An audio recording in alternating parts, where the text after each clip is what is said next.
Un cœur simple de Gustave Flaubert. Première partie. Pendant un demi-siècle, les bourgeoises de Pont-l'Évêque envièrent à Madame Aubin sa servante Félicité. Pour 100 francs par an, elle faisait la cuisine et le ménage, cousait, lavait, repassait, savait brider un cheval, engraisser les volailles, battre le beurre, et resta fidèle à sa maîtresse, qui cependant n'était pas une personne agréable.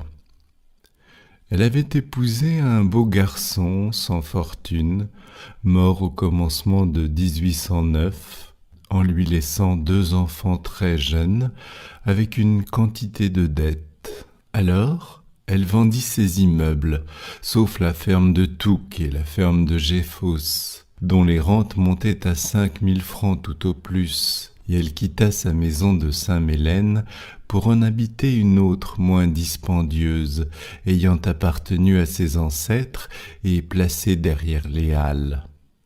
Cette maison, revêtue d'ardoises, se trouvait entre un passage et une ruelle aboutissant à la rivière.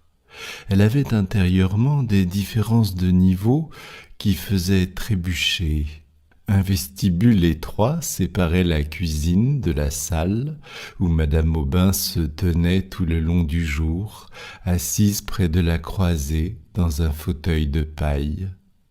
Contre le lambris, peint en blanc, s'alignaient 8 chaises d'acajou.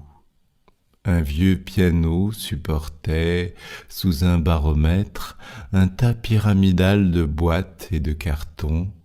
2 bergères de tapisserie flanquaient la cheminée en marbre jaune et de style Louis XV.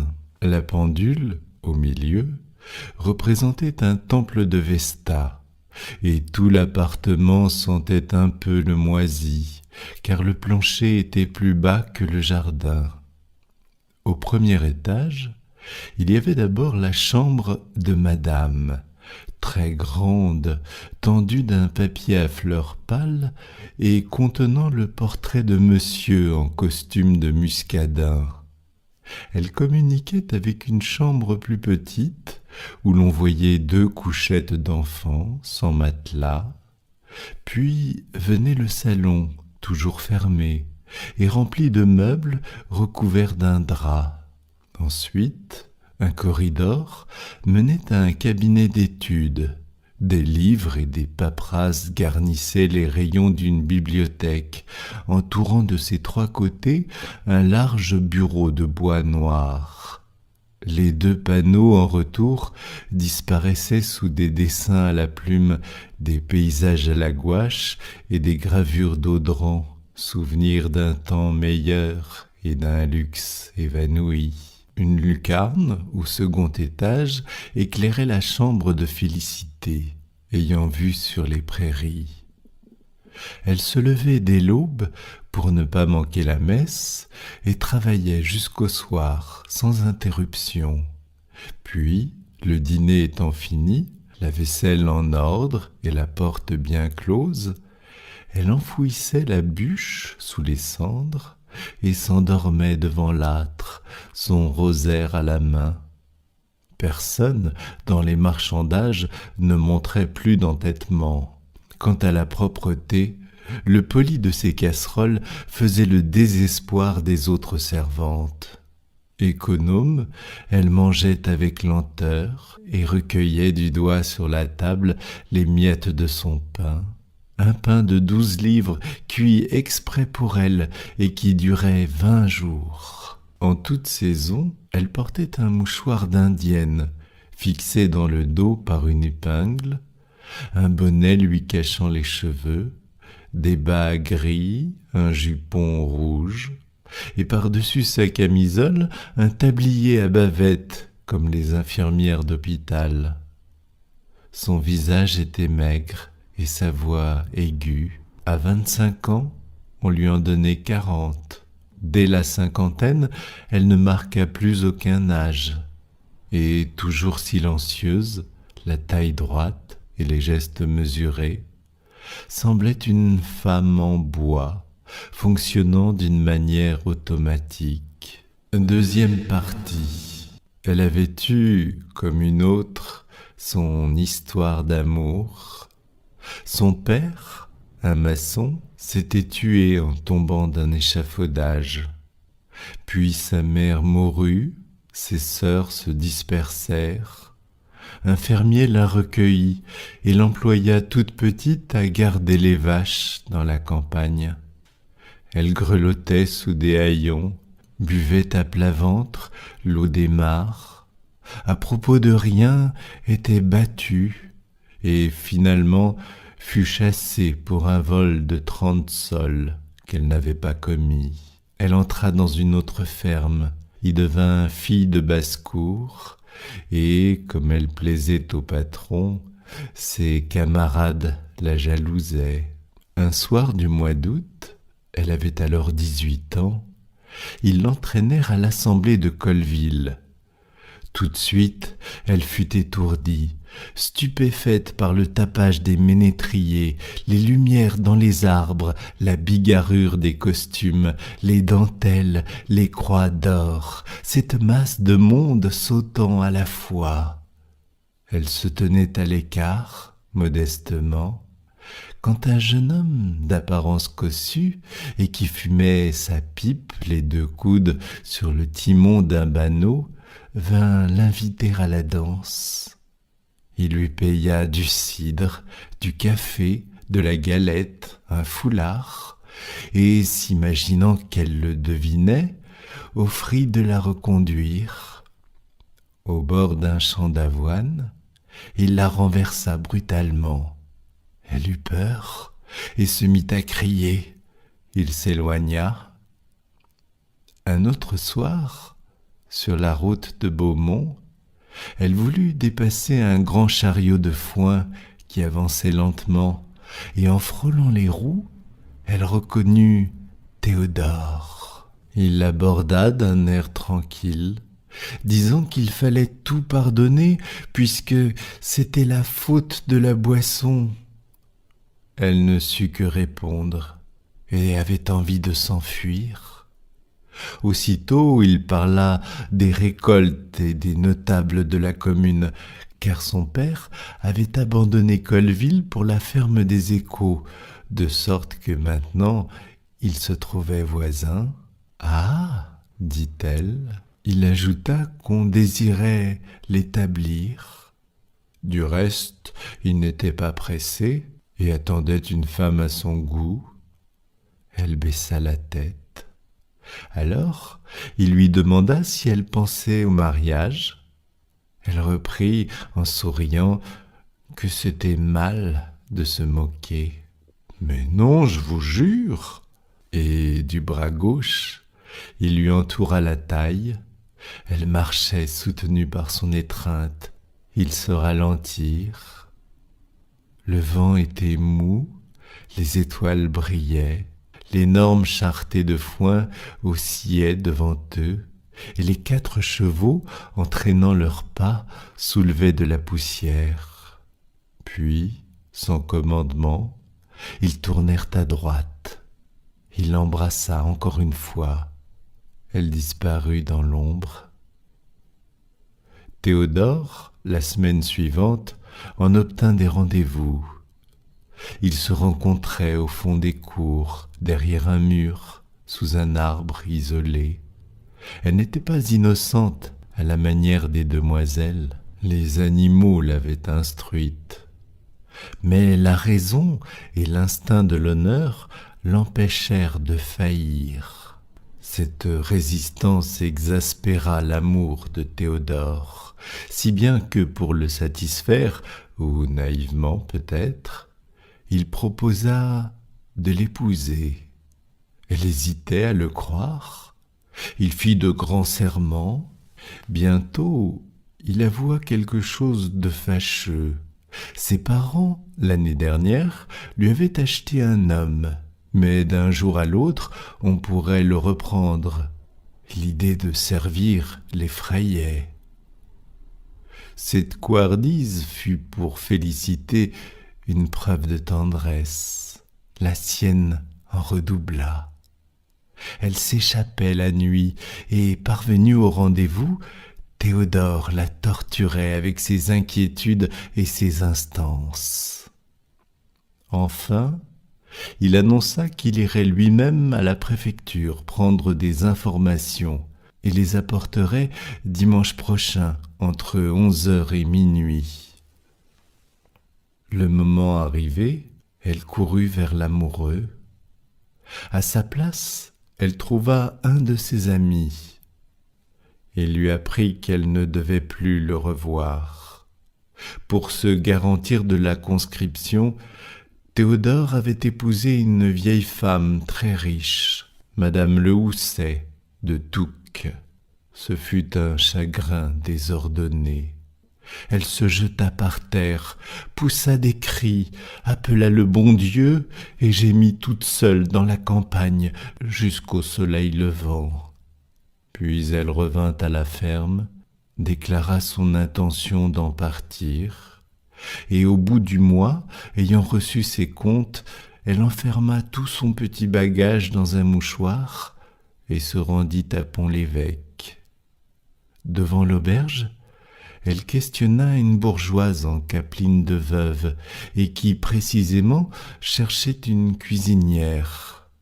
La jeune fille ne savait pas grand-chose, mais paraissait avoir tant de bonne volonté et si peu d'exigence que Madame Aubin finit par dire « Soit, je vous accepte. » Félicité, un quart d'heure après, était installée chez elle. D'abord, elle y vécut dans une sorte de tremblement que lui causait le genre de la maison et le souvenir de monsieur planant sur tout. Paul et Virginie, l'un âgé de 7 ans, l'autre de 4 à peine, lui semblaient formés d'une matière précieuse. Elle les portait sur son dos comme un cheval, et Madame Aubin lui défendit de les baiser à chaque minute, ce qui la mortifia. Cependant, elle se trouvait heureuse. La douceur du milieu avait fondu sa tristesse. Tous les jeudis, des habitués venaient faire une partie de Boston. Félicité préparait d'avance les cartes et les chaufferettes. Ils arrivaient à 8h, bien juste, et se retiraient avant le coup de 11. Chaque lundi matin, le brocanteur qui logeait sous l'allée étalait par terre ses ferrailles. Puis, la ville se remplissait d'un bourdonnement de voix, où se mêlaient des hennissements de chevaux, des bêlements d'agneaux, des grognements de cochons, avec le bruit sec des carrioles dans la rue. Vers midi, au plus fort du marché, on voyait paraître sur le seuil un vieux paysan de haute taille, la casquette en arrière, le nez crochu, et qui était Robelin, le fermier de Géfos. Peu de temps après, c'était Liébard, le fermier de Touques, petit, rouge, obèse, portant une veste grise et des houseaux armés d'éperons. Tous deux offraient à leurs propriétaires des poules ou des fromages. Félicité invariablement déjouait leurs astuces, et il s'en allait plein de considération pour elle. À des époques indéterminées, Madame Aubin recevait la visite du marquis de Grémanville, un de ses oncles, ruiné par la crapule et qui vivait à Falaise, sur le dernier lopin de ses terres. Il se présentait toujours à l'heure du déjeuner, avec un affreux caniche dont les pattes salissaient tous les meubles. Malgré ses efforts pour paraître gentilhomme jusqu'à soulever son chapeau chaque fois qu'il disait « Feu mon père !» l'habitude l'entraînant, il se versait à boire coup sur coup et lâchait des gaillardises. Félicité le poussait dehors poliment. « Vous en avez assez, monsieur de Grémanville, à une autre fois !» Et elle refermait la porte. Elle l'ouvrait avec plaisir devant monsieur Bourret, ancien avoué. Sa cravate blanche et sa calvitie, le jabot de sa chemise, son ample redingote brune, sa façon de priser en arrondissant le bras, tout son individu lui produisait ce trouble où nous jette le spectacle des hommes extraordinaires. Comme il gérait les propriétés de madame, il s'enfermait avec elle pendant des heures dans le cabinet de monsieur, et craignait toujours de se compromettre, respectait infiniment la magistrature, avait des prétentions au latin. Pour instruire les enfants d'une manière agréable, il leur fit cadeau d'une géographie en estampes.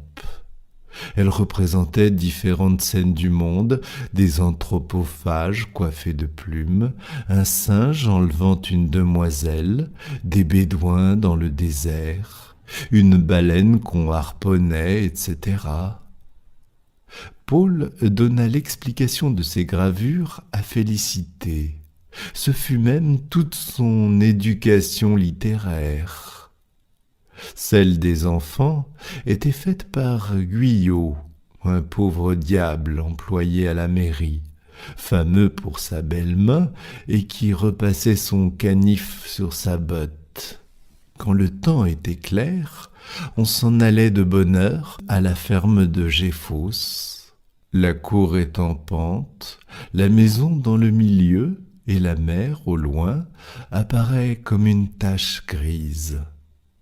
Félicité retirait de son cabas des tranches de viande froide, et on déjeunait dans un appartement faisant suite à la laiterie. Il était le seul reste d'une habitation de plaisance, maintenant disparue. Le papier de la muraille en lambeaux tremblait au courant d'air. Madame Aubin penchait son front, accablée de souvenirs. Les enfants n'osaient plus parler. « Mais jouez donc !» disait-elle. Ils décampaient. Paul montait dans la grange, attrapait des oiseaux, faisait des ricochets sur la mare, ou tapait avec un bâton les grosses futailles qui résonnaient comme des tambours. Virginie donnait à manger aux lapins, se précipitait pour cueillir des bleuets, et la rapidité de ses jambes découvrait ses petits pantalons brodés.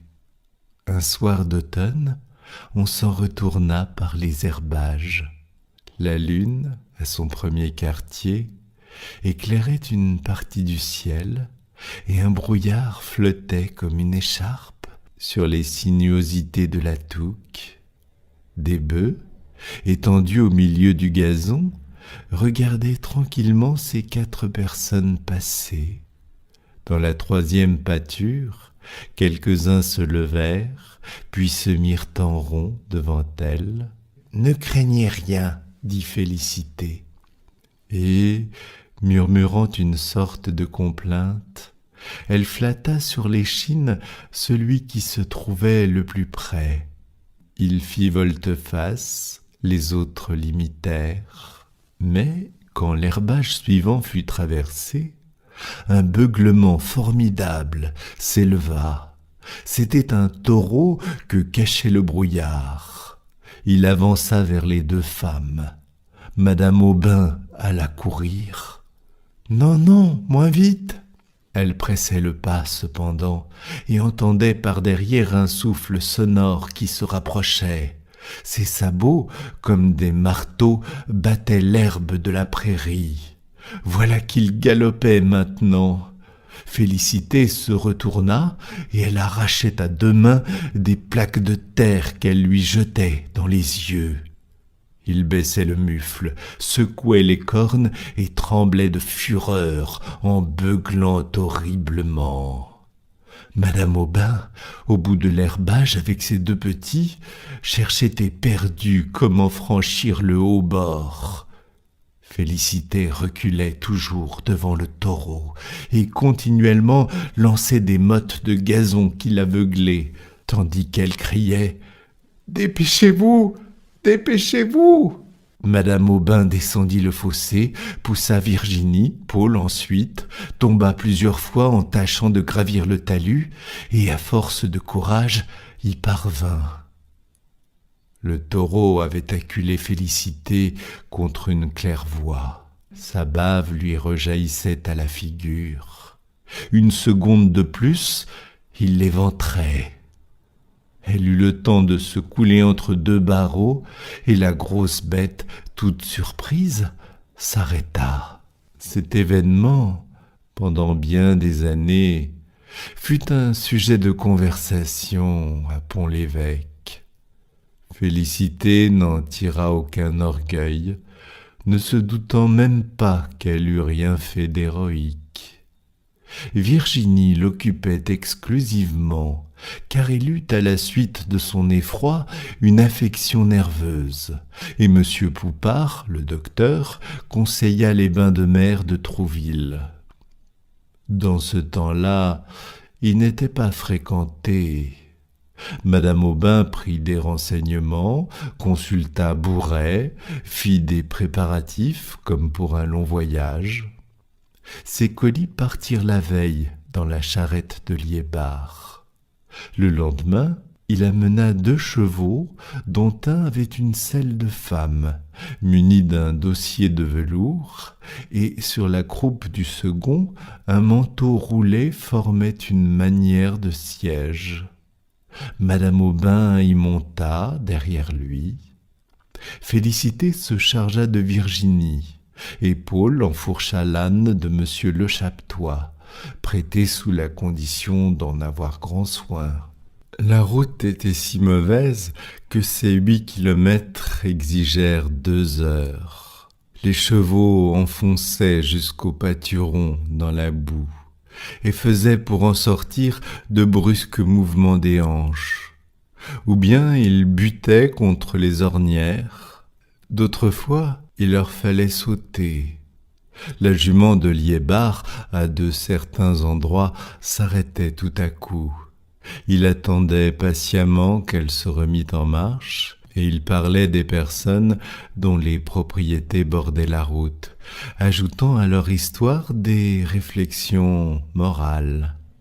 Ainsi, au milieu de Touques, comme on passait sous des fenêtres entourées de capucines, il dit avec un haussement d'épaule: « En voilà une, Madame Le Housset, qui, au lieu de prendre un jeune homme... » Félicité n'entendit pas le reste.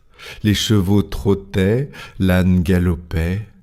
Tous enfilèrent un sentier, une barrière tourna, 2 garçons parurent, et l'on descendit devant le purin, sur le seuil même de la porte. La mère Liébar, en apercevant sa maîtresse, prodigua les démonstrations de joie.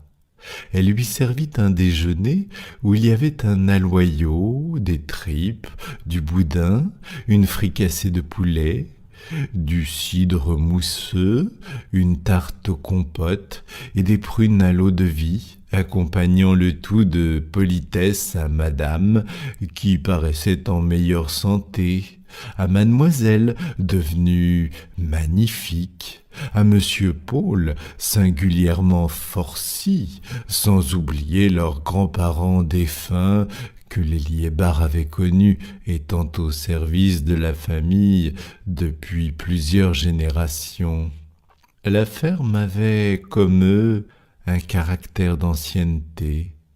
Les poutrelles du plafond étaient vermoulues, les murailles noires de fumée, les carreaux gris de poussière.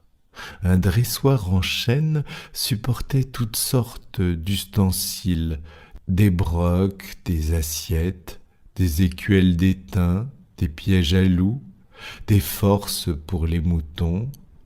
Une seringue énorme fit rire les enfants.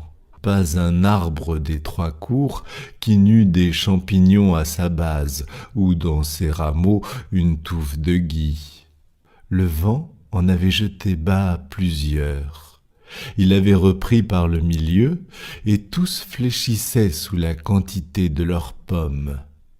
Les toits de paille, pareil à du velours brun et inégaux d'épaisseur, résistait aux plus fortes bourrasques. Cependant, la charrette tombait en ruine. Madame Aubin dit qu'elle aviserait et commanda de reharnacher les bêtes. On fut encore une demi-heure avant d'atteindre Trouville.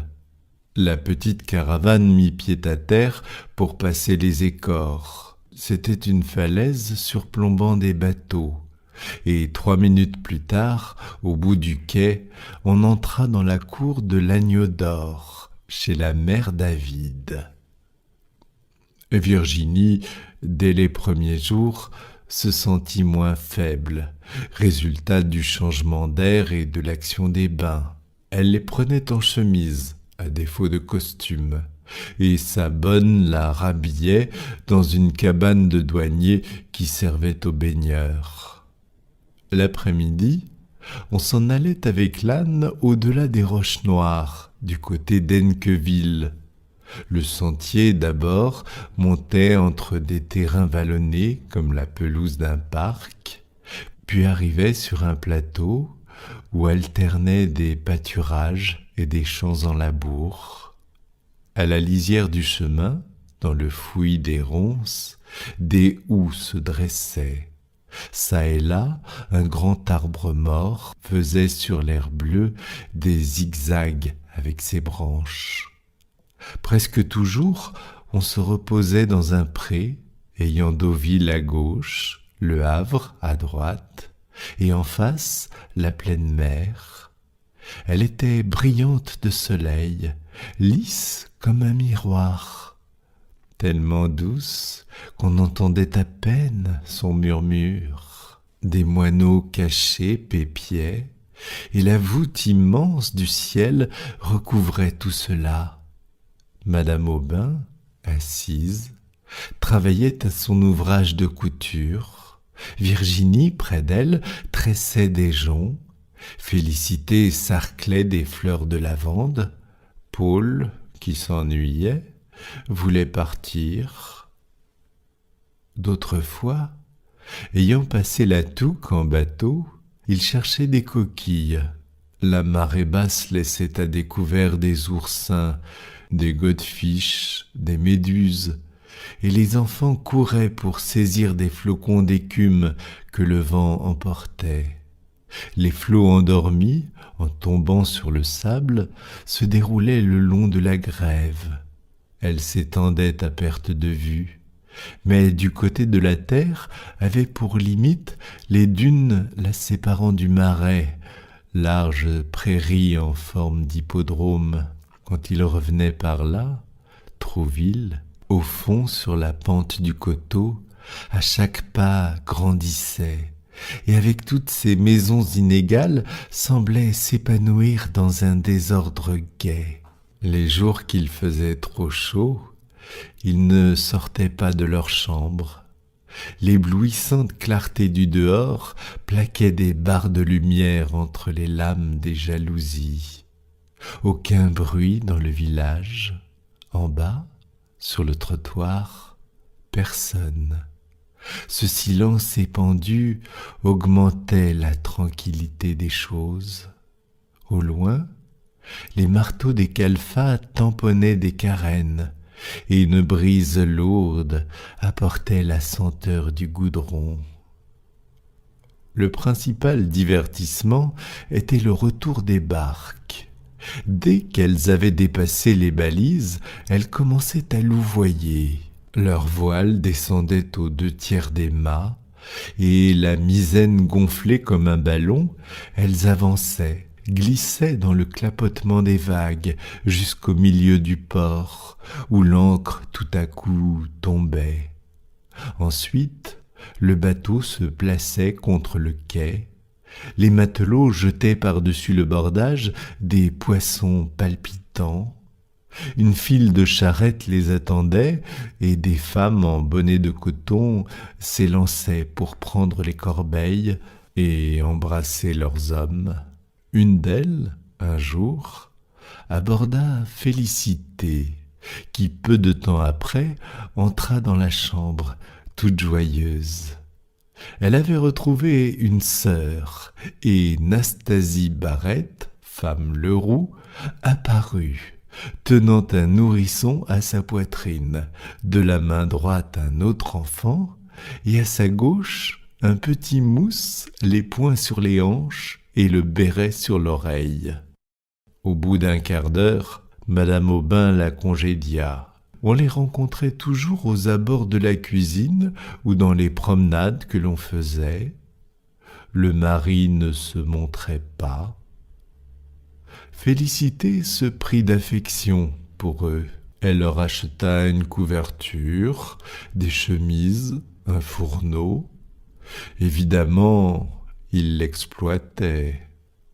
Cette faiblesse agaçait Madame Aubin, qui d'ailleurs n'aimait pas les familiarités du neveu, car il tutoyait son fils. Et comme Virginie toussait et que la saison n'était plus bonne, elle revint à Pont-l'Évêque.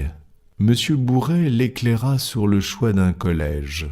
Celui de Caen passait pour le meilleur. Paul y fut envoyé et fit bravement ses adieux, satisfait d'aller vivre dans une maison où il aurait des camarades. Madame Aubin se résigna à l'éloignement de son fils parce qu'il était indispensable. Et Virginie y songea de moins en moins. Félicité regrettait son tapage, mais une occupation vint la distraire.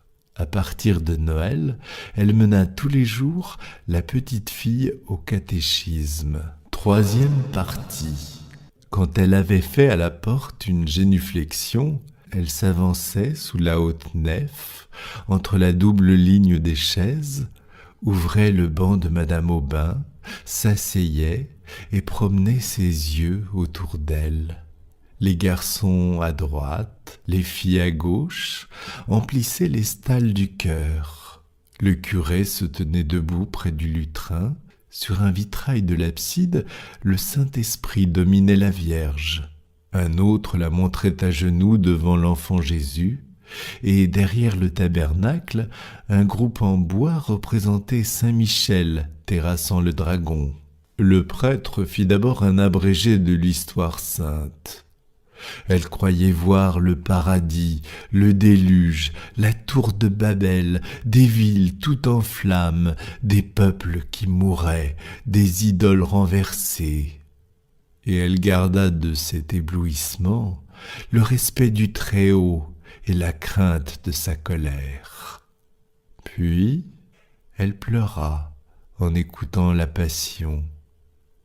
Pourquoi l'avait-il crucifié, lui qui chérissait les enfants, nourrissait les foules, guérissait les aveugles, et avait voulu, par douceur, naître au milieu des pauvres, sur le fumier d'une étable?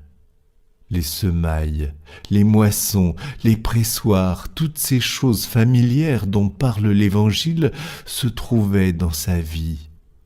Le passage de Dieu les avait sanctifiés, et elle aima plus tendrement les agneaux par amour de l'agneau, les colombes à cause du Saint-Esprit.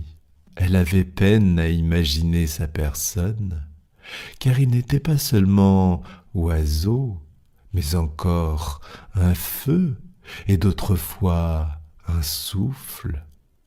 C'est peut-être sa lumière qui voltige la nuit au bord des marécages, son haleine qui pousse les nuées, sa voix qui rend les cloches harmonieuses.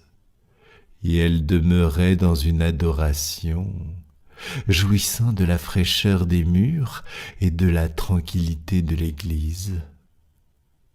Quant au dogme, elle n'y comprenait rien, ne tâcha même pas de comprendre.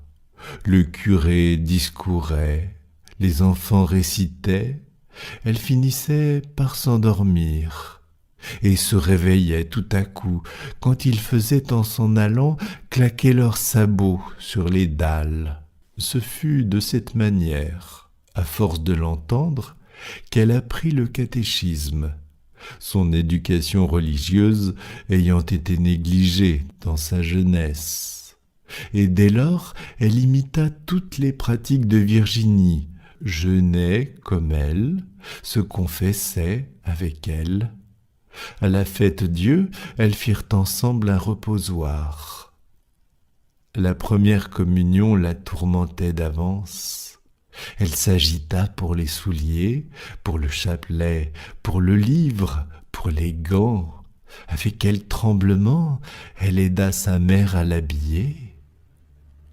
Pendant toute la messe, elle éprouva une angoisse. Monsieur Bourret lui cachait un côté du cœur, mais juste en face, le troupeau des vierges, portant des couronnes blanches par-dessus leurs voiles abaissés, formait comme un champ de neige. Et elle reconnaissait de loin la chair petite à son cou plus mignon et à son attitude recueillie. La cloche tinta, les têtes se courbèrent, il y eut un silence. Aux éclats de l'orgue, les chantres et la foule entonnèrent l'Agnus Dei, puis le défilé des garçons commença, et après eux les filles se levèrent. Pas à pas, et les mains jointes, elles allaient vers l'autel, tout illuminé, s'agenouillaient sur la première marche, recevaient l'hostie successivement, et dans le même ordre revenaient à leur prie-Dieu. Quand ce fut le tour de Virginie, Félicité se pencha pour la voir, et avec l'imagination que donnent les vraies tendresses, il lui sembla qu'elle était elle-même cet enfant. Sa figure devenait la sienne, sa robe l'habillait, son cœur lui battait dans la poitrine. Au moment d'ouvrir la bouche, en fermant les paupières, elle manqua de s'évanouir. Le lendemain, de bonne heure, elle se présenta dans la sacristie pour que monsieur le curé lui donnât la communion. Elle la reçut dévotement, mais n'y goûta pas les mêmes délices. Madame Aubin voulait faire de sa fille une personne accomplie, et comme Guyot ne pouvait lui montrer ni l'anglais ni la musique, elle résolut de la mettre en pension chez les Ursulines d'Honfleur. L'enfant n'objecta rien. Félicité soupirait, trouvant madame insensible. Puis elle songea que sa maîtresse, peut-être, avait raison. Ces choses dépassaient sa compétence. Enfin, un jour, une vieille tapissière s'arrêta devant la porte, et il en descendit une religieuse qui venait chercher mademoiselle. Félicité monta les bagages sur l'impériale, fit des recommandations au cocher et plaça dans le coffre 6 pots de confiture et une douzaine de poires avec un bouquet de violettes. Virginie, au dernier moment, fut prise d'un grand sanglot. Elle embrassait sa mère qui la baisait au front en répétant « Allons, du courage, du courage !» Le marchepied se releva, la voiture partit. Alors, madame Aubin eut une défaillance. Et le soir, tous ses amis, le ménage Lormeaux, madame Le Chapetois, ces demoiselles Rochefeuille, monsieur de Houppeville et Bourret se présentèrent pour la consoler. La privation de sa fille lui fut d'abord très douloureuse, mais 3 fois la semaine, elle en recevait une lettre.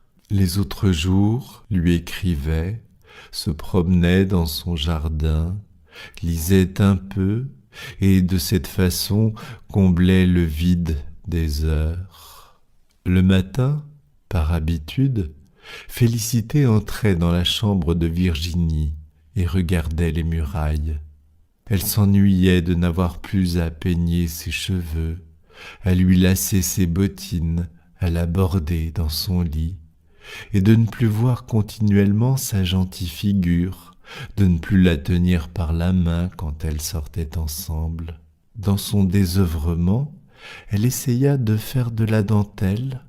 Ses doigts trop lourds cassaient les fils. Elle n'entendait à rien, avait perdu le sommeil. Suivant son mot, était minée. Pour se dissiper, elle demanda la permission de recevoir son neveu Victor. Il arrivait le dimanche, après la messe, les joues roses, la poitrine nue, et sentant l'odeur de la campagne qu'il avait traversée.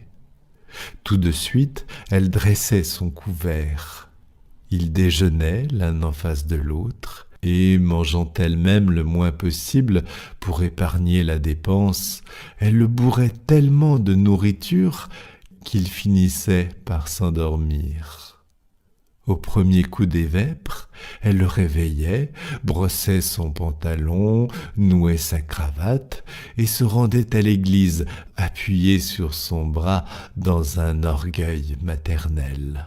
Ses parents le chargeaient toujours d'en tirer quelque chose, soit un paquet de cassonade, du savon, de l'eau-de-vie, parfois même de l'argent.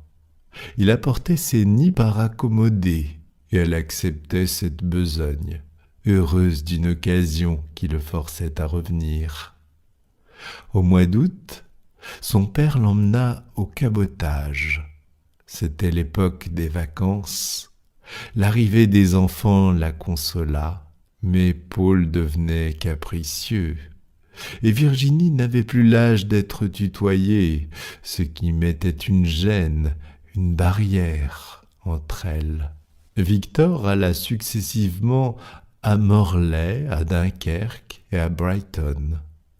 Au retour de chaque voyage, il lui offrait un cadeau. La première fois, ce fut une boîte en coquille, la seconde, une tasse à café, la troisième, un grand bonhomme en pain d'épices. Il embellissait, avait la taille bien prise, un peu de moustache, de bons yeux francs et un petit chapeau de cuir placé en amère comme un pilote.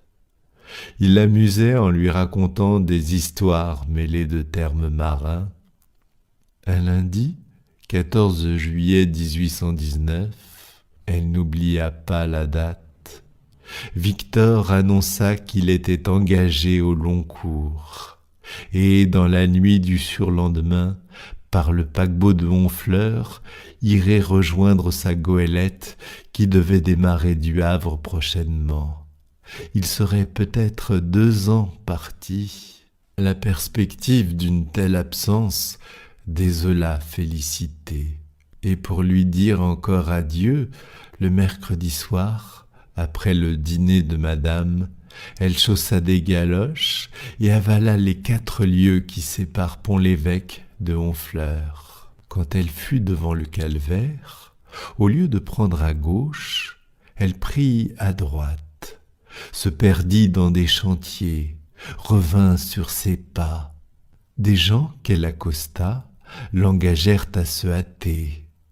Elle fit le tour du bassin rempli de navires, se heurtait contre les amarres.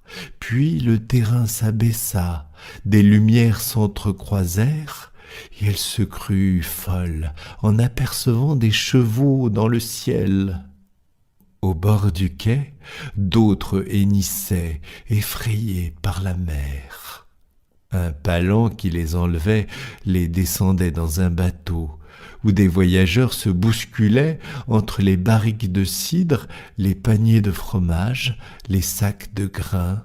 On entendait chanter des poules, le capitaine jurait, et un mousse restait accoudé sur le bossoir, indifférent à tout cela. Félicité, qui ne l'avait pas reconnu, criait « Victor !» Il leva la tête. Elle s'élançait quand on retira l'échelle tout à coup. Le paquebot, que des femmes halaient en chantant, sortit du port. Sa membrure craquait, les vagues pesantes fouettaient sa proue. La voile avait tourné, on ne vit plus personne, et sur la mer argentée par la lune, il faisait une tache noire qui pâlissait toujours, s'enfonça, disparut.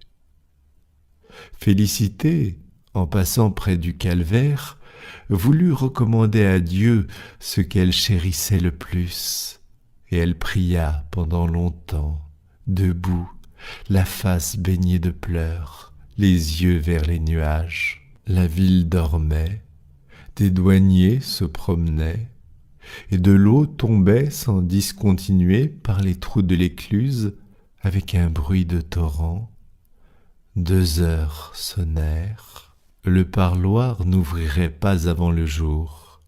Un retard, bien sûr, contrarierait madame, et malgré son désir d'embrasser l'autre enfant, elle s'en retourna. Les filles de l'auberge s'éveillaient comme elle entrait dans Pont-l'Évêque. Le pauvre gamin, durant des mois, allait donc rouler sur les flots. Ses précédents voyages ne l'avaient pas effrayé. De l'Angleterre et de la Bretagne, on revenait, mais l'Amérique, les colonies, les îles, cela était perdu dans une région incertaine à l'autre bout du monde. Dès lors, Félicité pensa exclusivement à son neveu. Les jours de soleil, elle se tourmentait de la soif. Quand il faisait de l'orage, craignait pour lui la foudre. En écoutant le vent qui grondait dans la cheminée et emportait les ardoises, elle le voyait battu par cette même tempête, au sommet d'un mât fracassé, tout le corps en amer, sous une nappe d'écume. Ou bien, souvenir de la géographie en estampe, il était mangé par les sauvages, pris dans un bois par des singes, se mourait le long d'une plage déserte. Et jamais elle ne parlait de ses inquiétudes. Madame Aubin en avait d'autres sur sa fille. Les bonnes sœurs trouvaient qu'elle était affectueuse, mais délicate. La moindre émotion l'énervait. Il fallut abandonner le piano. Sa mère exigeait du couvent une correspondance réglée. Un matin que le facteur n'était pas venu, elle s'impatienta, et elle marchait dans la salle de son fauteuil à la fenêtre. C'était vraiment extraordinaire. Depuis 4 jours, pas de nouvelles. Pour qu'elle se consolât par son exemple, Félicité lui dit « Moi, madame, voilà 6 mois que je n'en ai reçu. »« De qui donc ?» La servante répliqua doucement. « Mais de mon neveu. »« Ah, votre neveu !» Et, haussant les épaules, Madame Aubin reprit sa promenade, ce qui voulait dire « Je n'y pensais pas. Au surplus, je m'en moque. Un mousse, un gueux, belle affaire, tandis que ma fille, songez donc. » Félicité, bien que nourrie dans la rudesse, fut indignée contre madame, puis oublia. Il lui paraissait tout simple de perdre la tête à l'occasion de la petite. Les 2 enfants avaient une importance égale, un lien de son cœur les unissait et leur destinée devait être la même. Le pharmacien lui apprit que le bateau de Victor était arrivé à La Havane. Il avait lu ce renseignement dans une gazette. À cause des cigares, elle imaginait La Havane un pays où l'on ne fait pas autre chose que de fumer, et Victor circulait parmi les nègres dans un nuage de tabac. Pouvait-on, en cas de besoin, s'en retourner par terre ? À quelle distance était-ce de Pont-l'Évêque ? Pour le savoir, elle interrogea M. Bourret. Il atteignit son atlas, puis commença des explications sur les longitudes.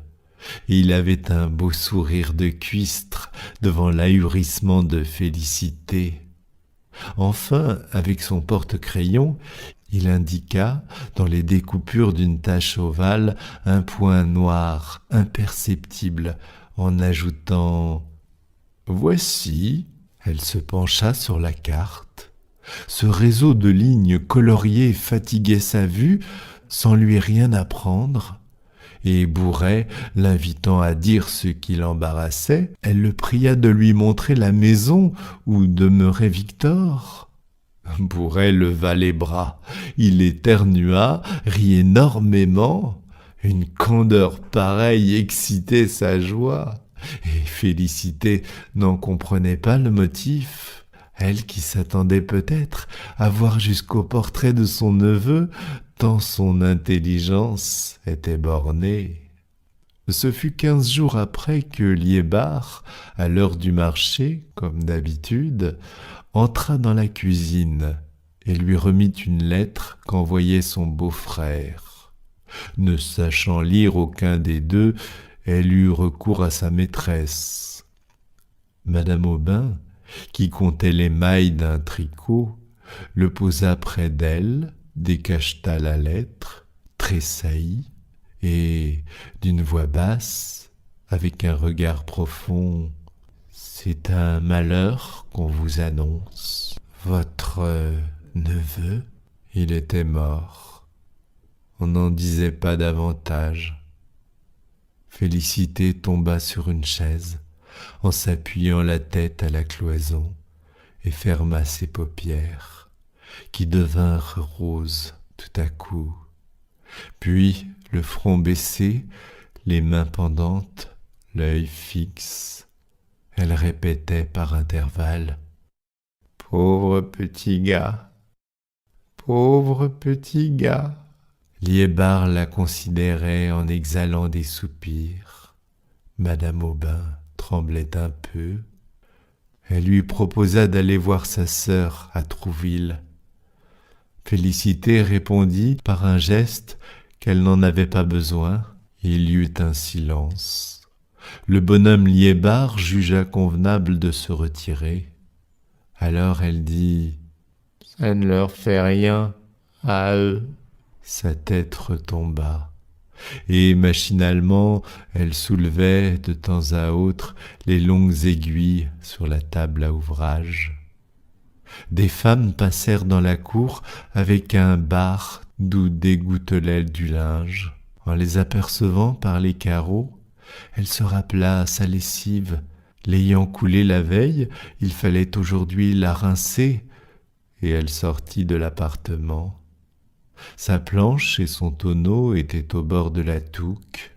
Elle jeta sur la berge un tas de chemises, retroussa ses manches, prit son battoir, et les coups forts qu'elle donnait s'entendaient dans les autres jardins à côté. Les prairies étaient vides, le vent agitait la rivière.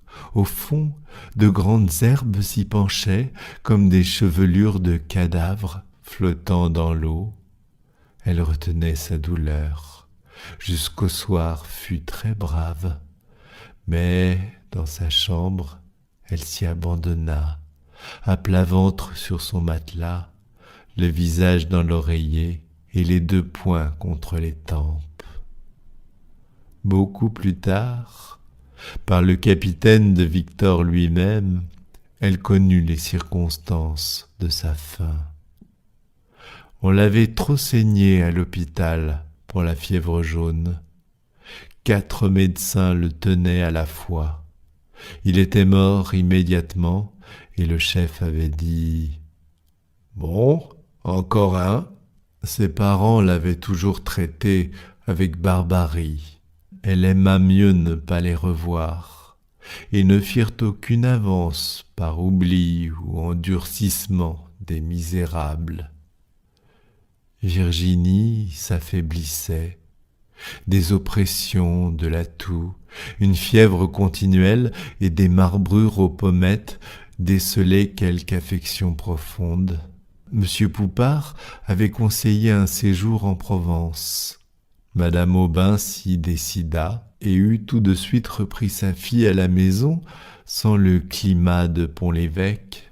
Elle fit un arrangement avec un loueur de voitures qui la menait au couvent chaque mardi. Il y a dans le jardin une terrasse d'où l'on découvre la Seine. Virginie s'y promenait à son bras, sur les feuilles de pampre tombées. Quelquefois, le soleil traversant les nuages la forçait à cligner ses paupières pendant qu'elle regardait les voiles au loin et tout l'horizon, depuis le château de Tancarville jusqu'au phare du Havre. Ensuite, on se reposait sous la tonnelle. Sa mère s'était procuré un petit fût d'excellent vin du Malaga, et riant à l'idée d'être grise, elle en buvait 2 doigts, pas davantage. Ses forces reparurent. L'automne s'écoula doucement. Félicité rassurait Madame Aubin, mais un soir qu'elle avait été aux environs faire une course, elle rencontra devant la porte le cabriolet de Monsieur Poupart. Il était dans le vestibule. Madame Aubin nouait son chapeau. « Donnez-moi ma chaufferette, ma bourse, mes gants, plus vite donc !» Virginie avait une fluxion de poitrine. C'était peut-être désespéré. « Pas encore !» dit le médecin. Et tous deux montèrent dans la voiture sous des flocons de neige qui tourbillonnaient. La nuit allait venir, il faisait très froid. Félicité se précipita dans l'église pour allumer un cierge. Puis elle courut après le cabriolet qu'elle rejoignit 1 heure plus tard, sauta légèrement par derrière, où elle se tenait aux torsades, quand une réflexion lui vint. La cour n'était pas fermée, si des voleurs s'introduisaient. Et elle descendit. Le lendemain, dès l'aube, elle se présenta chez le docteur. Il était rentré et reparti à la campagne. Puis elle resta dans l'auberge, croyant que des inconnus apporteraient une lettre. Enfin, au petit jour, elle prit la diligence de Lisieux. Le couvent se trouvait au fond d'une ruelle escarpée. Vers le milieu, elle entendit des sons étranges. Un glas de mort. C'est pour d'autres, pensa-t-elle. Et Félicité tira violemment le marteau. Au bout de plusieurs minutes, des savates se traînèrent. La porte s'entrebâilla et une religieuse parut. La bonne sœur, avec un air de componction, dit qu'elle venait de passer. En même temps, le glas de Saint-Léonard redoublait. Félicité parvint au 2e étage. Dès le seuil de la chambre, elle aperçut Virginie étalée sur le dos, les mains jointes, la bouche ouverte, et la tête en arrière sous une croix noire s'inclinant vers elle, entre les rideaux immobiles, moins pâle que sa figure. Madame Aubin, au pied de la couche qu'elle tenait dans ses bras, poussait des hoquets d'agonie. La supérieure était debout, à droite. 3 chandeliers sur la commode faisaient des taches rouges et le brouillard blanchissait les fenêtres. Des religieuses emportèrent Madame Aubin pendant 2 nuits. Félicité ne quitta pas la morte.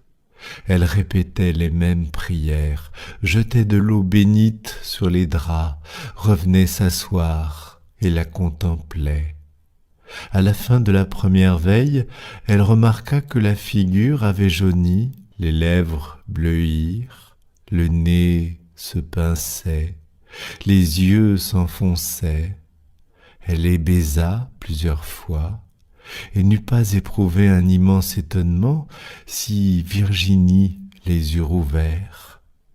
Pour de pareilles âmes, le surnaturel est tout simple. Elle fit sa toilette, l'enveloppa de son linceul, la descendit dans sa bière, lui posa une couronne, étala ses cheveux. Ils étaient blonds et extraordinaires de longueur à son âge. Félicité en coupa une grosse mèche dont elle glissa la moitié dans sa poitrine, résolue à ne jamais s'en dessaisir. Le corps fut ramené à Pont-l'Évêque, suivant les intentions de madame Aubin, qui suivait le corbillard dans une voiture fermée. Après la messe, il fallut encore 3/4 d'heure pour atteindre le cimetière. Paul marchait en tête et sanglotait. Monsieur Bourret était derrière. Ensuite, les principaux habitants, les femmes, couvertes de mantes noires, et Félicité. Elle songeait à son neveu, et n'ayant pu lui rendre ses honneurs, avait un surcroît de tristesse, comme si on l'eût enterré avec l'autre. Le désespoir de madame Aubin fut illimité. D'abord, elle se révolta contre Dieu, le trouvant injuste de lui avoir pris sa fille, elle qui n'avait jamais fait de mal et dont la conscience était si pure. Mais non, elle aurait dû l'emporter dans le Midi. D'autres docteurs l'auraient sauvée. Elle s'accusait, voulait la rejoindre, criait en détresse au milieu de ses rêves. Un surtout l'obséda. Son mari, costumé comme un matelot, revenait d'un long voyage et lui disait en pleurant qu'il avait reçu l'ordre d'emmener Virginie. Alors, ils se concertaient pour découvrir une cachette quelque part. Une fois, elle rentra du jardin, bouleversée. Tout à l'heure, elle montrait l'endroit. Le père et la fille lui étaient apparus l'un auprès de l'autre, et ils ne faisaient rien, ils la regardaient. Pendant plusieurs mois, elle resta dans sa chambre, inerte. Félicité la sermonnait doucement. Il fallait se conserver pour son fils et pour l'autre, en souvenir d'elle. Elle, reprenait madame Aubin, comme se réveillant. Ah oui, oui, vous ne l'oubliez pas. Allusion au cimetière qu'on lui avait scrupuleusement défendu. Félicité tous les jours s'y rendait. À 4 heures précises, elle passait au bord des maisons, montait la côte, ouvrait la barrière et arrivait devant la tombe de Virginie. C'était une petite colonne de marbre rose, avec une dalle dans le bas, et des chênes autour enfermant un jardinet. Les plates-bandes disparaissaient sous une couverture de fleurs. Elle arrosait leurs feuilles, renouvelait le sable, se mettait à genoux pour mieux labourer la terre. Madame Aubin, quand elle put y venir, en éprouva un soulagement, une espèce de consolation. Puis des années s'écoulèrent, toutes pareilles et sans autres épisodes que le retour des grandes fêtes, Pâques, l'Assomption, la Toussaint. Des événements intérieurs faisaient une date où l'on se reportait plus tard. Ainsi, en 1825, 2 vitriers badigeonnèrent le vestibule. En 1827, une portion du toit, tombant dans la cour, faillit tuer un homme. L'été de 1828, ce fut à madame d'offrir le pain béni. Bourret, vers cette époque, s'absenta mystérieusement, et les anciennes connaissances, peu à peu, s'en allèrent. Guyot, Liébard, madame Le Chaptois, Robelin, l'oncle Grémanville, paralysé depuis longtemps. Une nuit, le conducteur de la malle-poste annonça dans Pont-l'Évêque la Révolution de juillet. Un sous-préfet nouveau, peu de jours après, fut nommé le baron de Larsonnière, ex-consul en Amérique et qui avait chez lui, outre sa femme, sa belle-sœur avec 3 demoiselles assez grandes déjà.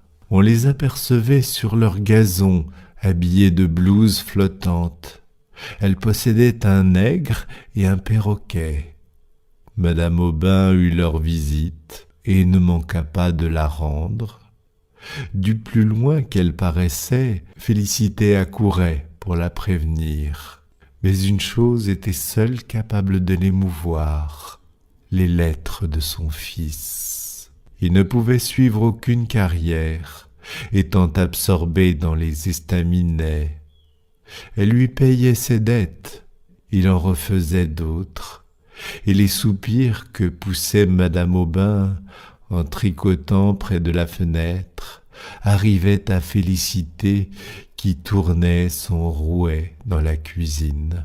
Elles se promenaient ensemble le long de l'espalier et causaient toujours de Virginie, se demandant si telle chose lui aurait plu en telle occasion, ce qu'elle eût dit probablement.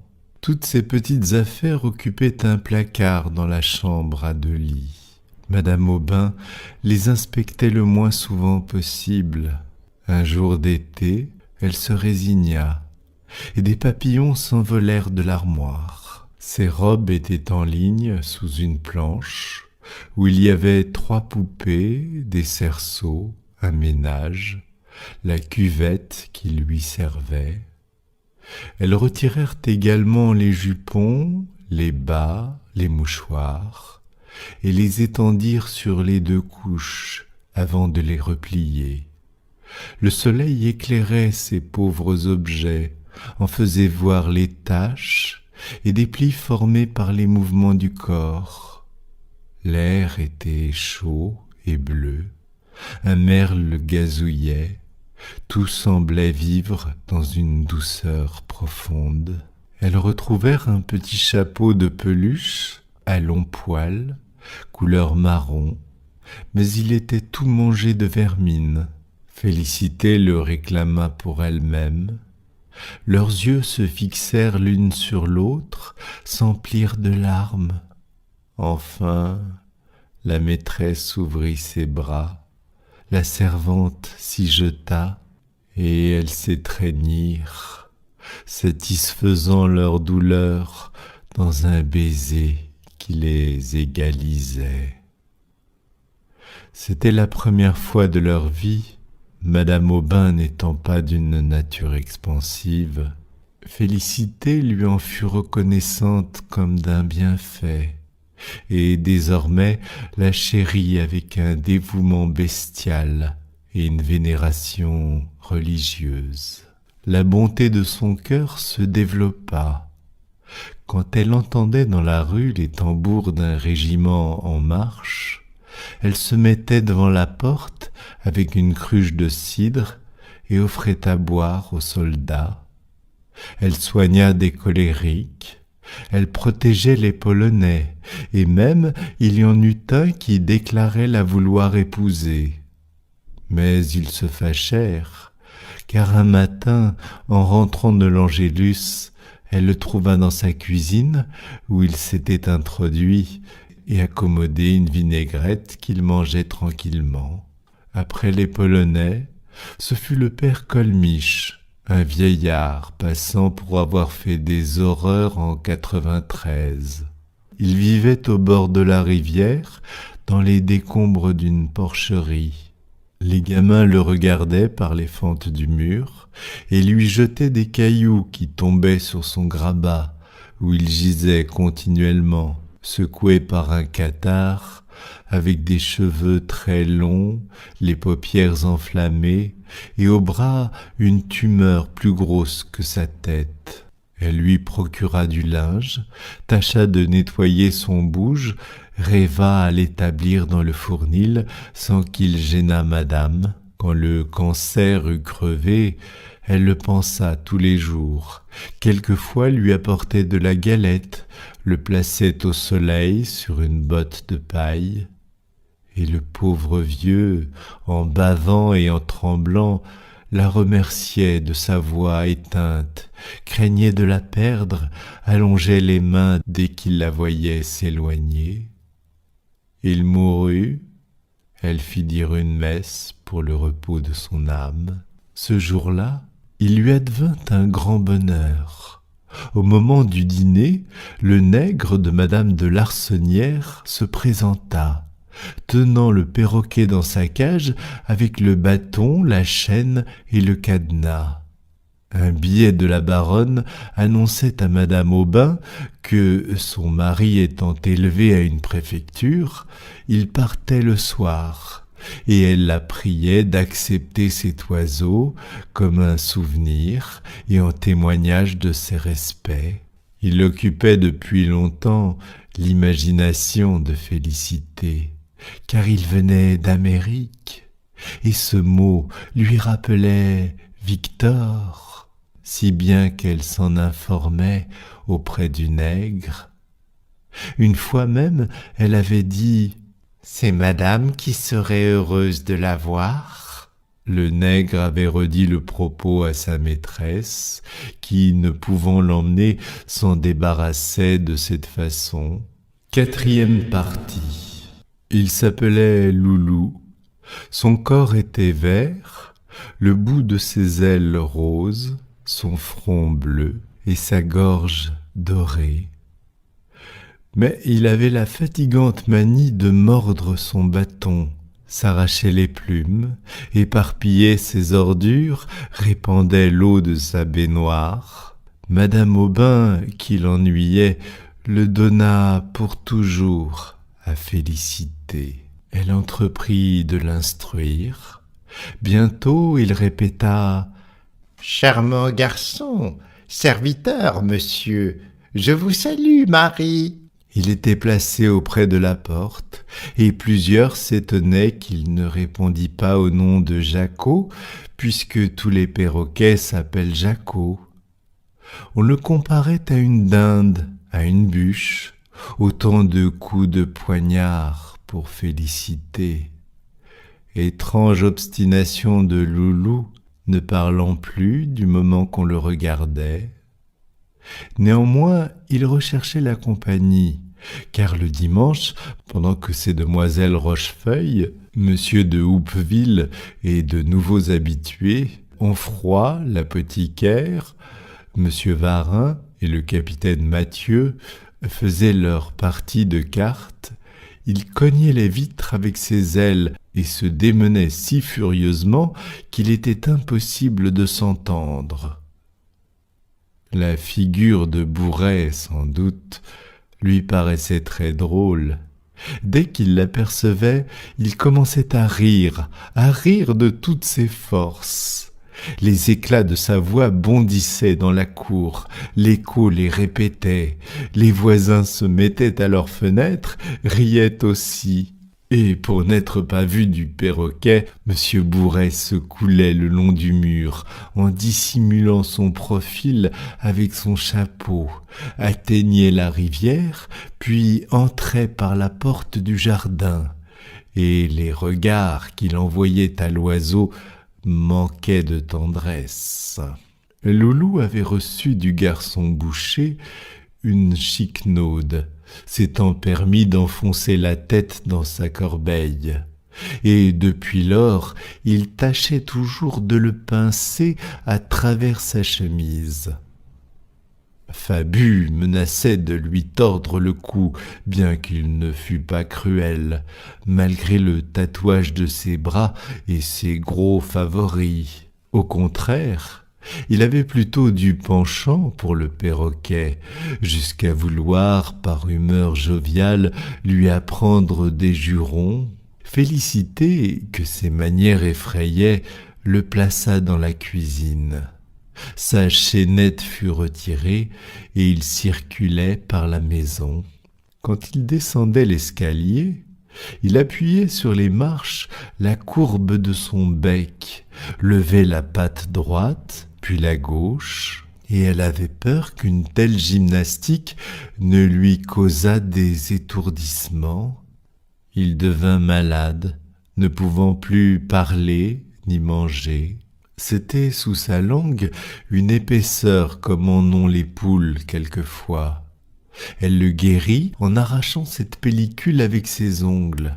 Monsieur Paul, un jour, eut l'imprudence de lui souffler aux narines la fumée d'un cigare.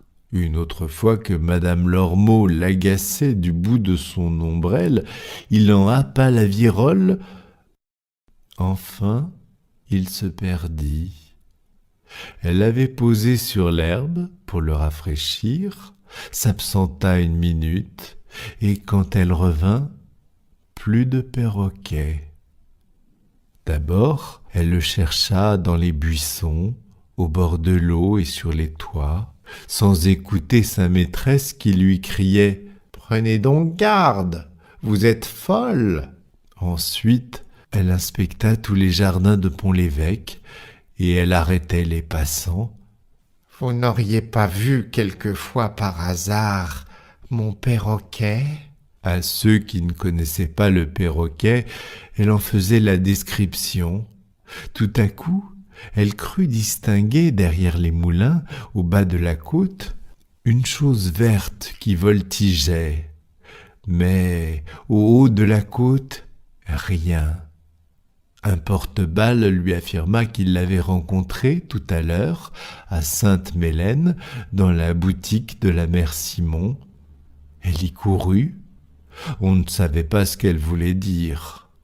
Enfin, elle rentra, épuisée, les savates en lambeaux, la mort dans l'âme, et assise au milieu du banc, près de madame, elle racontait toutes ses démarches quand un poids léger lui tomba sur l'épaule. Loulou, que diable avait-il fait? Peut-être qu'il s'était promené aux environs? Elle eut du mal à s'en remettre, ou plutôt ne s'en remit jamais. Par suite d'un refroidissement, il lui vint une angine. Peu de temps après, un mal d'oreille. 3 ans plus tard, elle était sourde et elle parlait très haut, même à l'église. Bien que ses péchés auraient pu, sans déshonneur pour elle, ni inconvénient pour le monde, se répandre à tous les coins du diocèse, monsieur le curé jugea convenable de ne plus recevoir sa confession que dans la sacristie. Des bourdonnements illusoires achevaient de la troubler. Souvent sa maîtresse lui disait « Mon Dieu, comme vous êtes bête !» Elle répliquait « Oui, madame », en cherchant quelque chose autour d'elle. Le petit cercle de ses idées se rétrécit encore, et le carillon des cloches, le mugissement des bœufs n'existait plus. Tous les êtres fonctionnaient avec le silence des fantômes. Un seul bruit arrivait maintenant à ses oreilles, la voix du perroquet. Comme pour la distraire, il reproduisait le tic-tac du tourne-broche, l'appel aigu d'un vendeur de poissons, la scie du menuisier qui logeait en face, et au coup de la sonnette, imitait madame Aubin. « Félicité, la porte, la porte !»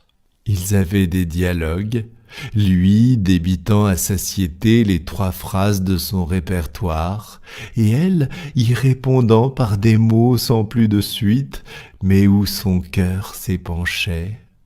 Loulou, dans son isolement, était presque un fils, un amoureux.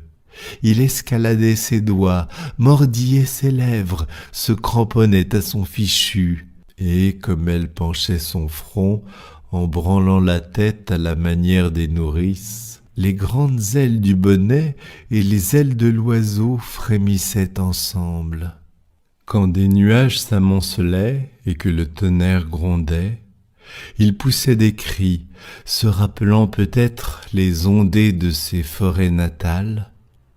Le ruissellement de l'eau excitait son délire.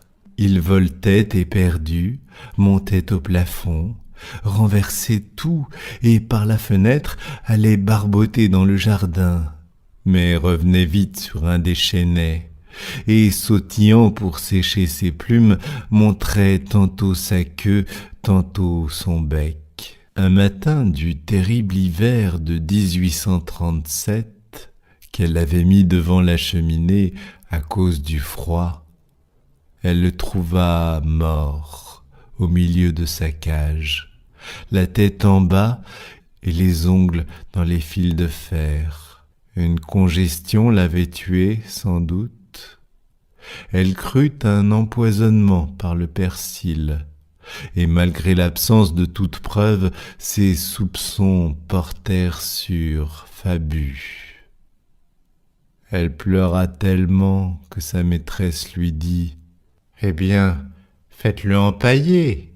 Elle demanda conseil au pharmacien qui avait toujours été bon pour le perroquet. Il écrivit au Havre. Un certain Félaché se chargea de cette besogne.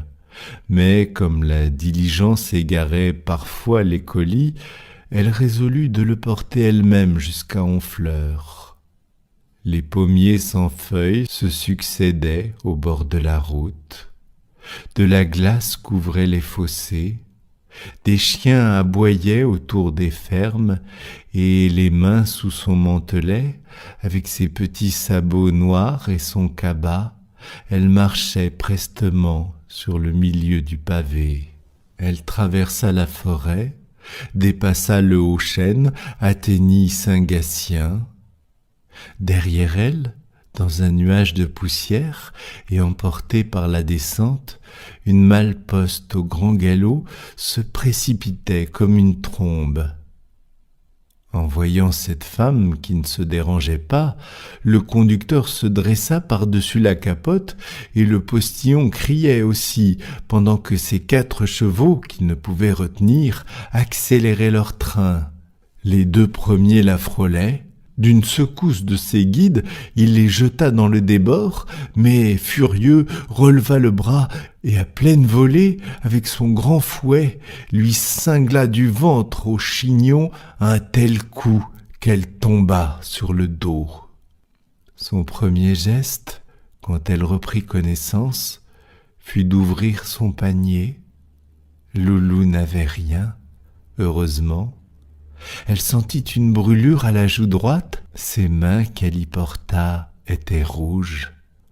Le sang coulait.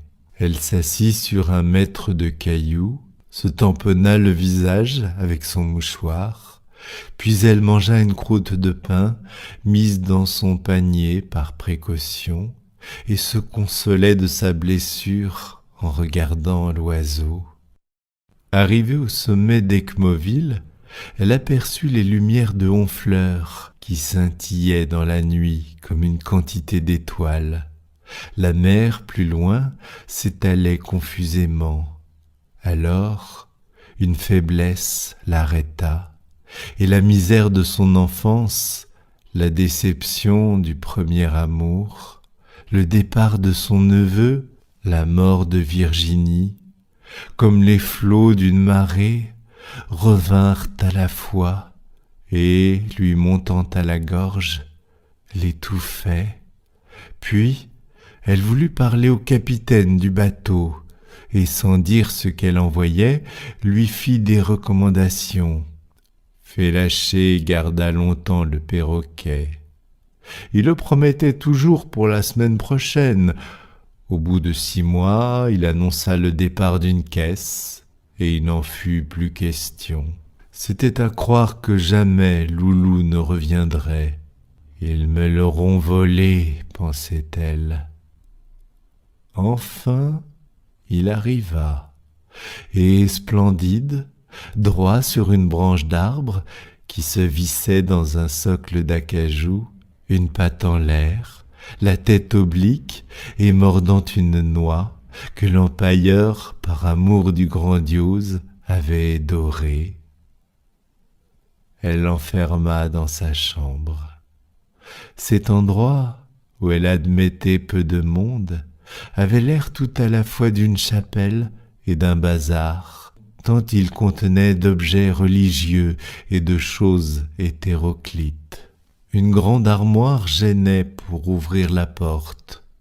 En face de la fenêtre, surplombant le jardin, un œil de bœuf regardait la cour, Une table, près du lit de sangle, supportait un pot à l'eau, 2 peignes et un cube de savon bleu dans une assiette ébréchée.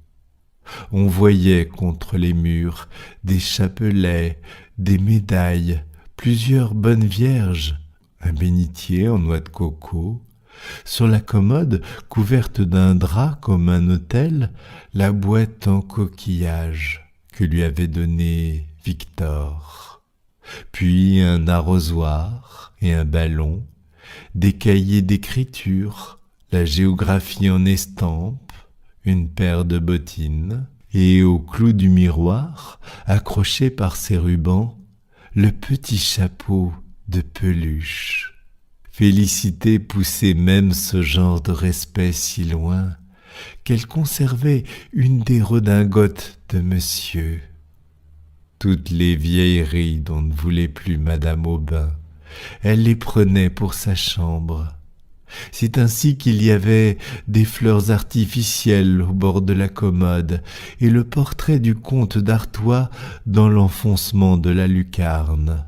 Au moyen d'une planchette, Loulou fut établie sur un corps de cheminée qui avançait dans l'appartement. Chaque matin, en s'éveillant, elle apercevait à la clarté de l'aube et se rappelait alors les jours disparus et d'insignifiantes actions jusqu'en leurs moindres détails, sans douleur, pleines de tranquillité. Ne communiquant avec personne, elle vivait dans une torpeur de somnambule. Les processions de la Fête-Dieu la ranimaient. Elle allait quêter chez les voisines des flambeaux et des paillassons afin d'embellir le reposoir que l'on dressait dans la rue. À l'église, elle contemplait toujours le Saint-Esprit et observa qu'il avait quelque chose du perroquet. Sa ressemblance lui parut encore plus manifeste sur une image d'Épinal représentant le baptême de notre Seigneur. Avec ses ailes de pourpre et son corps d'émeraude, c'était vraiment le portrait de Loulou. L'ayant acheté, elle le suspendit à la place du comte d'Artois, de sorte que du même coup d'œil, elle les voyait ensemble.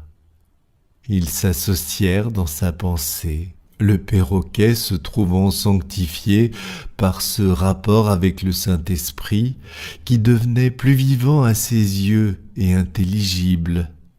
Le père, pour s'énoncer, n'avait pu choisir une colombe puisque ces bêtes-là n'ont pas de voix, mais plutôt un des ancêtres de Loulou, et Félicité priait en regardant l'image, mais de temps à autre se tournait un peu vers l'oiseau. Elle eut envie de se mettre dans les demoiselles de la Vierge. Madame Aubin l'en dissuada. Un événement considérable surgit, le mariage de Paul. Après avoir été d'abord clerc de notaire, puis dans le commerce, dans la douane, dans les contributions, et même avoir commencé des démarches pour les eaux et forêts, à 36 ans, tout à coup, par une inspiration du ciel, il avait découvert sa voix, l'enregistrement, et y montrait de si hautes facultés qu'un vérificateur lui avait offert sa fille en lui promettant sa protection. Paul, devenu sérieux, l'amena chez sa mère. Elle dénigra les usages de Pont-l'Évêque, fit la princesse, blessa Félicité. Madame Aubin, à son départ, sentit un allègement. La semaine suivante, on apprit la mort de monsieur Bourret, en Basse-Bretagne, dans une auberge. La rumeur d'un suicide se confirma. Des doutes s'élevèrent sur sa probité. Madame Aubin étudia ses comptes et ne tarda pas à connaître la kyrielle de ses noirceurs. Détournement d'arrérage, vente de bois dissimulé, fausse quittance, etc. De plus, il avait un enfant naturel et des relations avec une personne de Dozulé. Ces turpitudes l'affligèrent beaucoup. Au mois de mars 1853, elle fut prise d'une douleur dans la poitrine. Sa langue paraissait couverte de fumée. Les sangsues ne calmèrent pas l'oppression. Et le 9e soir, elle expira, ayant juste 72 ans. On la croyait moins vieille à cause de ses cheveux bruns, dont les bandeaux entouraient sa figure blême, marquée de petites vérolles. Peu d'amis la regrettèrent, ses façons étant d'une hauteur qui éloignait. Félicité la pleura, comme on ne pleure pas les maîtres. Que madame mourût avant elle, cela troublait ses idées, lui semblait contraire à l'ordre des choses, inadmissible et monstrueux. 10 jours après, le temps d'accourir de Besançon, les héritiers survinrent. La bru fouilla les tiroirs, choisit des meubles, vendit les autres, puis ils regagnèrent l'enregistrement. Le fauteuil de madame, son guéridon, sa chaufferette, les 8 chaises étaient partis. La place des gravures se dessinait en carrés jaunes au milieu des cloisons. Ils avaient emporté les 2 couchettes avec leurs matelas, et dans le placard, on ne voyait plus rien de toutes les affaires de Virginie. Félicité remonta les étages, ivre de tristesse. Le lendemain, il y avait sur la porte une affiche. L'apothicaire lui cria dans l'oreille que la maison était à vendre. Elle chancela et fut obligée de s'asseoir. Ce qui la désolait principalement, c'était d'abandonner sa chambre, si commode pour le pauvre loulou. En l'enveloppant d'un regard d'angoisse, elle implorait le Saint-Esprit et contracta l'habitude idolâtre de dire ses oraisons agenouillée devant le perroquet. Quelquefois, le soleil entrant par la lucarne frappait son œil de verre et en faisait jaillir un grand rayon lumineux qui la mettait en extase. Elle avait une rente de 380 francs, léguée par sa maîtresse. Le jardin lui fournissait des légumes. Quant aux habits, elle possédait de quoi se vêtir jusqu'à la fin de ses jours, et épargnait l'éclairage en se couchant dès le crépuscule. Elle ne sortait guère, afin d'éviter la boutique du brocanteur où s'étalaient quelques-uns des anciens meubles.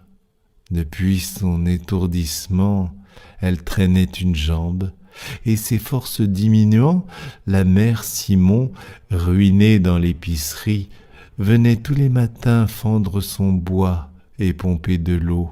Ses yeux s'affaiblirent, les persiennes n'ouvraient plus, bien des années se passèrent, et la maison ne se louait pas et ne se vendait pas. Dans la crainte qu'on ne la renvoyât, Félicité ne demandait aucune réparation. Les lattes du toit pourrissaient. Pendant tout un hiver, son traversin fut mouillé. Après Pâques, elle cracha du sang. Alors, la mère Simon eut recours à un docteur. Félicité voulut savoir ce qu'elle avait, mais, trop sourde pour entendre, un seul mot lui parvint.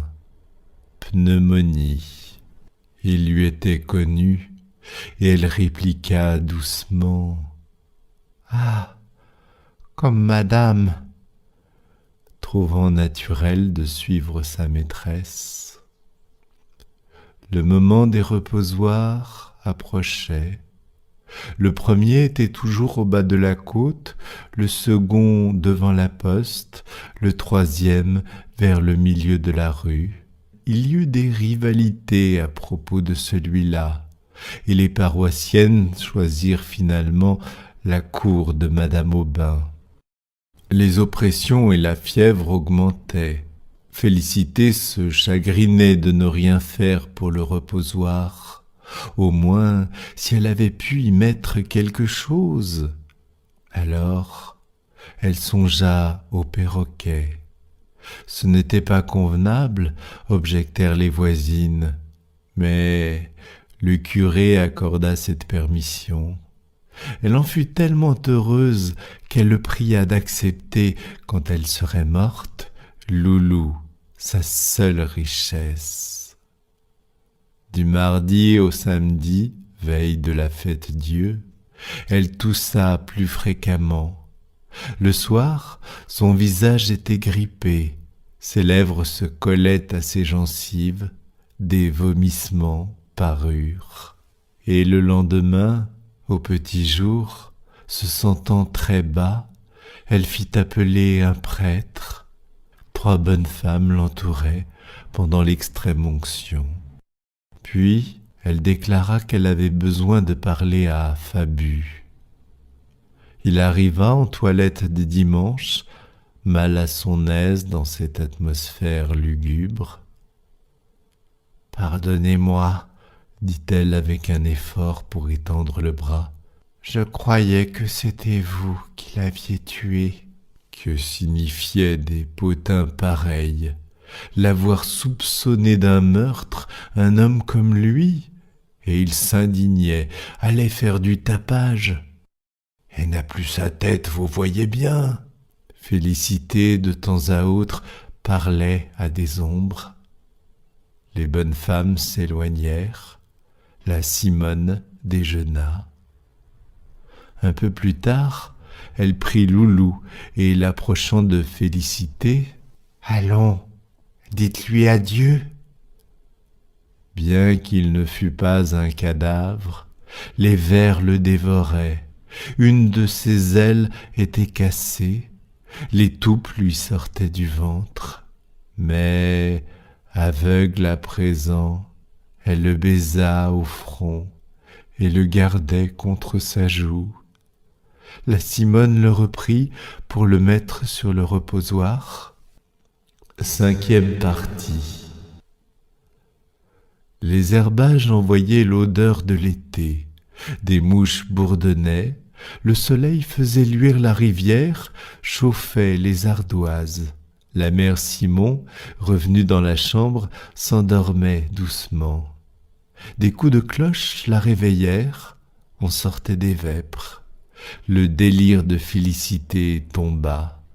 En songeant à la procession, elle la voyait comme si elle l'eût suivie. Tous les enfants des écoles, les chantres et les pompiers marchaient sur les trottoirs, tandis qu'au milieu de la rue s'avançait premièrement le Suisse armé de sa hallebarde, le bedeau avec une grande croix, l'instituteur surveillant les gamins, la religieuse inquiète de ses petites filles. 3 des plus mignonnes, frisées comme des anges, jetaient dans l'air des pétales de rose.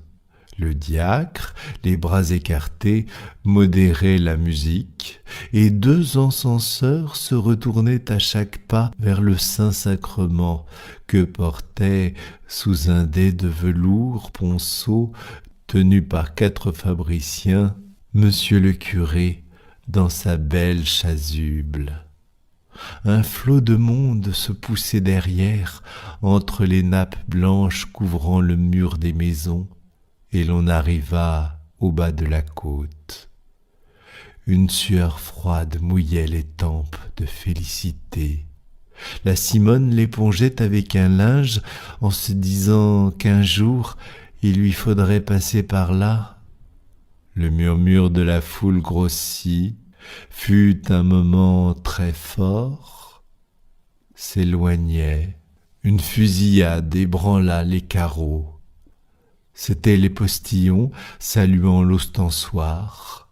Félicité roula ses prunelles et elle dit, le moins bas qu'elle put, « Est-il bien ?» Tourmentée du perroquet.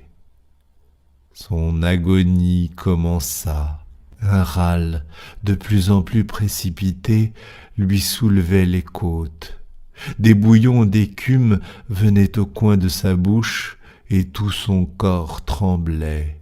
Bientôt, on distingua le ronflement des ophicléides, les voix claires des enfants, la voix profonde des hommes. Tout se taisait par intervalles, et le battement des pas que des fleurs amortissaient faisait le bruit d'un troupeau sur du gazon. Le clergé parut dans la cour. La Simone grimpa sur une chaise pour atteindre à l'œil de bœuf, et de cette manière dominait le reposoir. Des guirlandes vertes pendaient sur l'autel, ornées d'un falbalin en point d'Angleterre.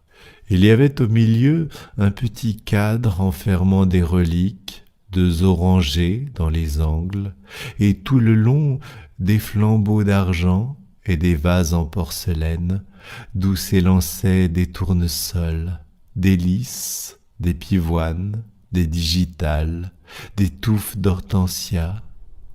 Ce monceau de couleurs éclatantes descendait obliquement, du premier étage jusqu'au tapis, se prolongeant sur les pavés, et des choses rares tiraient les yeux.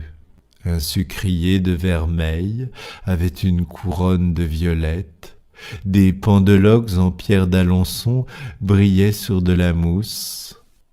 2 écrans chinois montraient leur paysage.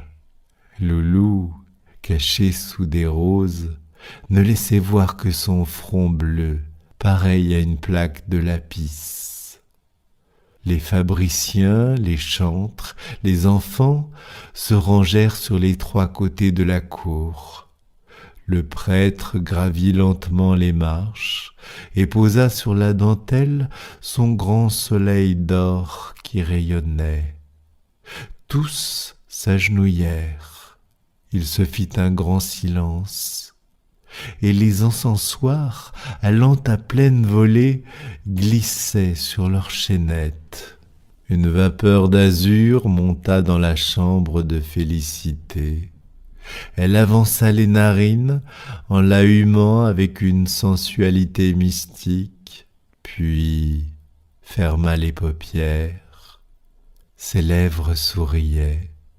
Les mouvements de son cœur se ralentirent un à un, plus vagues chaque fois, plus doux, comme une fontaine s'épuise, comme un écho disparaît.